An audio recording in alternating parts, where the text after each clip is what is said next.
Hi, I am making sourdough bread here today. The one on the left side is the sourdough starter, and one on the right side is what we call a leaven. And I made a video about sourdough starter in a separate video. And this leaven is a mixture of 2 heaping spoons of sourdough starter, 200 milliliters of lukewarm water, 1 cup of AP flour, and 1 cup of whole wheat or whole grain flour. And mix it. That has been sitting in the room temperature for almost 19 hours here so far. So these are the actual ingredients that I'll be needing to make the bread here today. The one on the left side is the leaven I just explained to you about, and I also have this mixture of flour in a bowl. That's 5 cups of AP flour, almost 2 cups of bread flour, 1 cup mixture of whole grain flour and semolina there. I have, and this 3 cups of lukewarm water there. And in a small bowl here I have a 1/4 cup of water plus 4 teaspoons of salt that I'll be mixing in a little bit later. And today I have this leftover leaven from a previous batch. This was in the freezer for a couple of days, and I pulled this out yesterday to defrost it so I can use it today. And because I have this left extra leaven here, I added extra flour also that I'm using, so I can probably end up having 3 loaves of bread here with this recipe here. So I'll be starting with the water and the leaven. I just checked the temperature of this water. It's identical to my body temperature, which is very ideal. And the water has been added to the leaven, and I'm gonna stir to mix using my spoon. And you can see some of the leaven floating on top there like that. It means the leaven is very good. And before mixing in the liquid into the flour, I'm gonna mix the flour before adding the liquid there. And oh, I also have this, I forgot, the leaven, extra leaven. This goes into the liquid also, almost forgot. So it's in already. So the liquid pour over the flour all at once, and I'll be using both of my hands to mix it, I guess. So it came out like this. So it doesn't have to be perfect smooth dough. It's just a big piece, a big lump of a dough there. This needs to rest for 40 minutes covered. So now 40 minutes have passed. So what I'll be doing is in the plastic bowl there is the mixture of 4 teaspoons of salt and a 1/4 cup of water there, dissolved. And I'm gonna add the liquid into the dough and knead the dough to incorporate the liquid into the dough. So this has been done, so the liquid has been absorbed into the dough. So this needs to rest for ½ hour covered. And I can do something else during those ½ hour, I guess. So now ½ hour just passed. So what I'll be doing what they call a fold and stretch, using my hand. Stretch on the edge and fold into the center. Turn the bowl, stretch on the edge, fold into the center. Stretch, fold into the center. Stretch, fold into the center. Stretch, fold into the center. Stretch, fold into the center.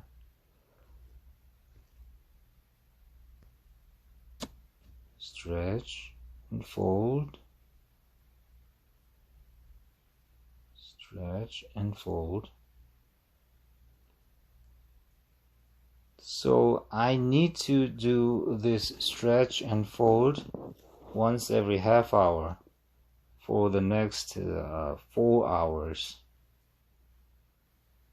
Stretch and fold. Yeah, I know it's kind of lengthy process. So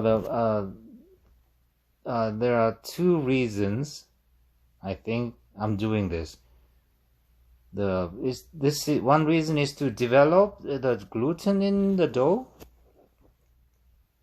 that gives nice chewy texture when we bite into the finished baked bread at the end. That's the one reason. And the second reason is the sourdough culture. It has lactic acid bacteria in it. Those bacteria is going to process some of the gluten in the dough. So when they process the gluten, the dough gets weaker anyway. And that's why I have to do this fold and stretch to develop gluten in it. And in the and also in the to start with, and inside the recipe there, I added bread flour and semolina there, and those 2 ingredients have higher gluten content in it. Almost always I try to use flour that has higher gluten content in it. Without them, just using all-purpose flour, I think the dough is kind of too weak by not having enough gluten in it. So, and this needs to rest for another half hour covered. So half hour passed. So another stretch and fold session just happened, and this needs to rest another half hour again.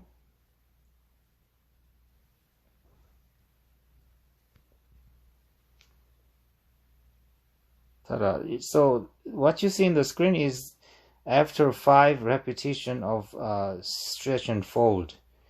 As you can see, there's not much increase in volume compared to dough using conventional yeast. So with a sourdough culture, there's not much increase in volume during proofing process. Maybe 20% increase, that's the max I have observed so far. But you can see it got kind of a nice smooth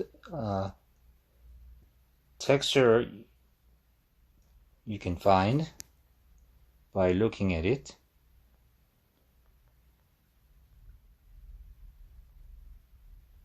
The dough has nice gluten content in it, I think. So anyway, there's not much increase in volume compared to regular bread. So I just finished 8 stretches and fold, and I divide them into 3 equal pieces and transfer them to a cutting board here, and this needs to rest for an hour here in the room temperature again.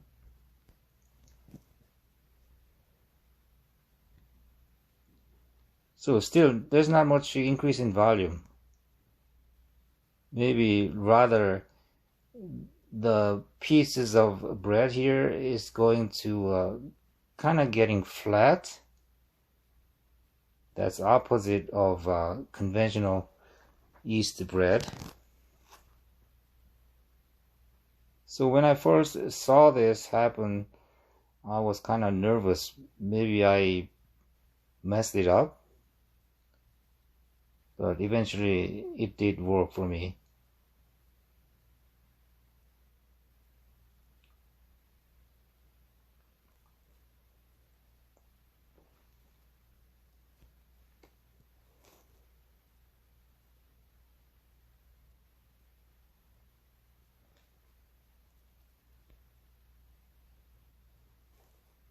So it has been 1 hour now here. So as you can see, there's not much of an increase in volume.